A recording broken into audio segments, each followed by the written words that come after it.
ఈ చిన్న టిప్‌తో పీకాక్‌నైతే డ్రా చేద్దామండి. ఫస్ట్ నేనైతే క్రాస్ యూనైతే తీసుకున్నాను. సో, ఈ పీకాక్ డ్రా చేయడం కొంచెం కష్టమే. కానీ నేను చెప్పిన టిప్‌తో చేశానంటే చాలా ఈజీగా వస్తుంది. సో, ఫస్ట్ అయితే ఈ వీడియోని సేవ్ చేసుకోండి. సో దట్ మీకు ఫర్దర్‌గా అయితే యూజ్ అవుతుంది. సో, ఇలా డ్రా చేశారంటే మెహందీ వేయడం వచ్చినా చాలండి, ఈజీగా వేసేయొచ్చు నేను చూపించిన వేలో. సో, చాలా ఈజీగా అయితే డ్రా చేసేసుకోవచ్చు. చాలా బ్యూటిఫుల్‌గా ఉంటుంది. ఈ పీకాక్‌ని అయితే మనము బ్రైడల్ ఎలిమెంట్స్‌లో అలాగే ఇండియన్ డిజైన్స్‌లో అయితే వేసుకోవచ్చు. చాలా బ్యూటిఫుల్‌గా ఉంటుందండి. సో, ఓపెన్ కట్ వర్క్ డిజైన్స్‌లో కూడా యూజ్ చేసుకోవచ్చు అనమాట. చాలా బాగుంటుంది హ్యాండ్ మీద వేసామంటే. సో, నేనైతే ఫెదర్‌లో కట్ వర్క్ డిజైన్ అయితే తీసుకున్నానండి. మనం దీంట్లో చాలా డిజైన్స్ అయితే డ్రా చేసుకోవచ్చు. సో, నేను ఈరోజు అయితే కట్ వర్క్ డిజైన్‌ని వేసి చూపిస్తున్నాను. సో, లోటస్‌ని అలాగే కట్ వర్క్స్‌ని లీవ్స్ని అయితే యూజ్ చేసి ఫెదర్ని అయితే బ్యూటిఫుల్గా అయితే నేను డ్రా చేసుకున్నానండి.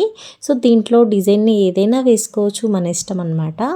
చాలా బ్యూటిఫుల్గా ఉంటుంది. ఫైనల్ టచ్ అయితే చాలా బాగుందండి. సో, ఇలాంటి మంచి మంచి టిప్స్ కావాలి అనుకుంటే మన ఛానల్ని అయితే ఫాలో చేయండి. సో, అలాగే మన దగ్గర జాన్ 10th నుంచి ఆన్లైన్ ఆఫ్లైన్ బ్యాచెస్ అయితే స్టార్ట్ అవుతున్నాయండి. ఎవరికైనా ఇంట్రెస్ట్ ఉండి మెహందీ నేర్చుకోవాలి, సో తక్కువ బడ్జెట్లో ఎక్కడా అని వెతికే వాళ్ళకి ది బెస్ట్ ఆప్షన్ అని చెప్పొచ్చు హెన్నా హెవెన్, అలాగే మేకప్ స్టూడియో అండి. సో, ఎవరికైనా ఇంట్రెస్ట్ ఉంది అనుకున్న వాళ్ళు మన వాట్సాప్ నెంబర్కి అప్రోచ్ అవ్వండి. Thank you.